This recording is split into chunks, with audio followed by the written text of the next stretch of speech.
So, good day everyone. For this video, we discuss the t-test. T-test for two independent samples. In this topic, we will in in this video, the situation here is a teacher wants to determine the effectiveness of her teaching strategy. She gave a pre-test and post-test where the lowest score that her student earned is 20 and the maximum score is 50. Our objective here is the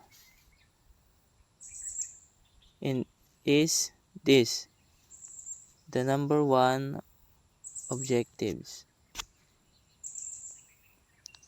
Is there significant difference in the result of pre-test and post-test to determine the effectiveness of teaching strategy? Our null hypothesis is here. Null hypothesis, there is no significant differences between the result of pre-test and post-test for the effectiveness of teaching strategy. So, the next we will compute the Kolmogorov-Smirnov test of normality. In this calculator, we will compute our datasets if the dataset is normally distributed or not. So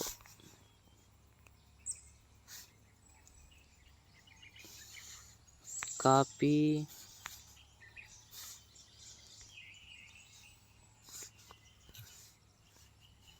then paste to the text box, then calculate.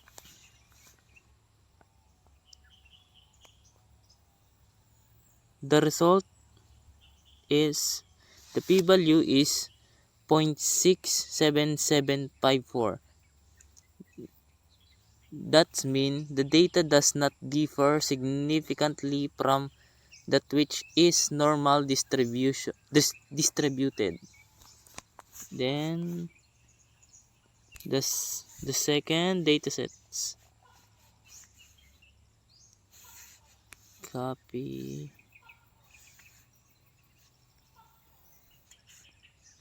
then paste.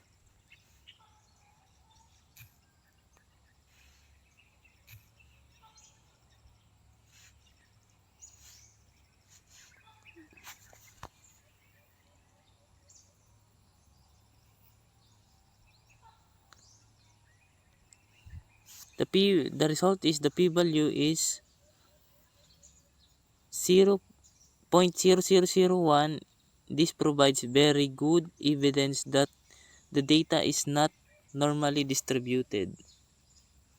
After the calculation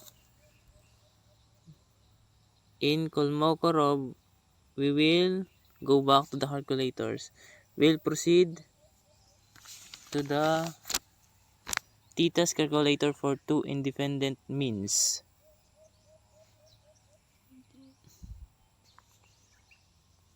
We will face here our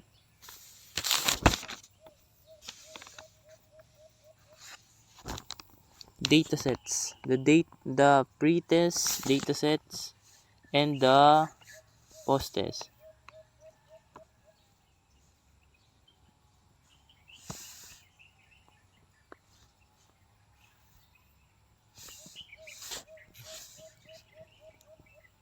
Since wala tayong laptop, Android phone na lang yung gamit natin.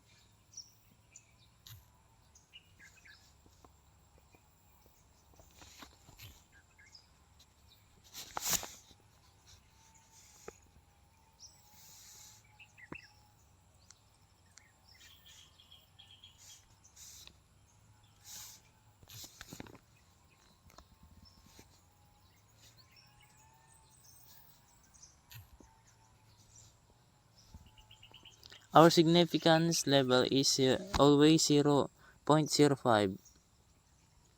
Then calculate T and P values.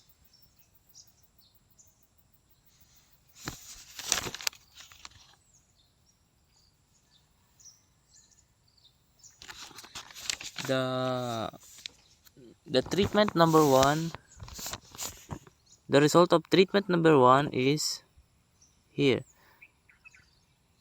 32.45. Then the treatment number 2 is 33.33. The T value is 0.52154 and the P value is 60.31 and 9. Therefore, our discussion of the result is here. Our objective is there significant difference in the result of pretest and posttest to determine the effectiveness of teaching strategy? Our hypothesis, or the HO, is there is no significant difference in the result of pretest and posttest to determine the effectiveness of teaching strategy. Since our parameters is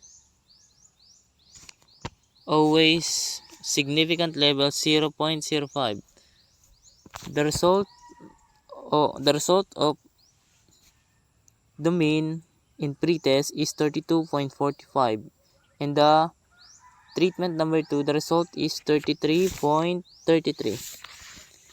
Interpretation. Posttest result state that teaching strategy is effective based in the result of our computed datasets and based on the datasets computed, the P value is 0.6319.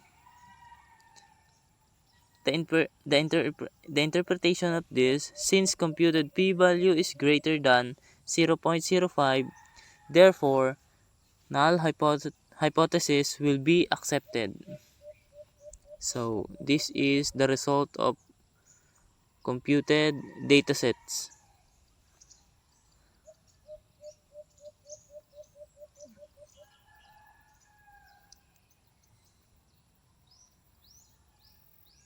Thank you for watching the recorded video.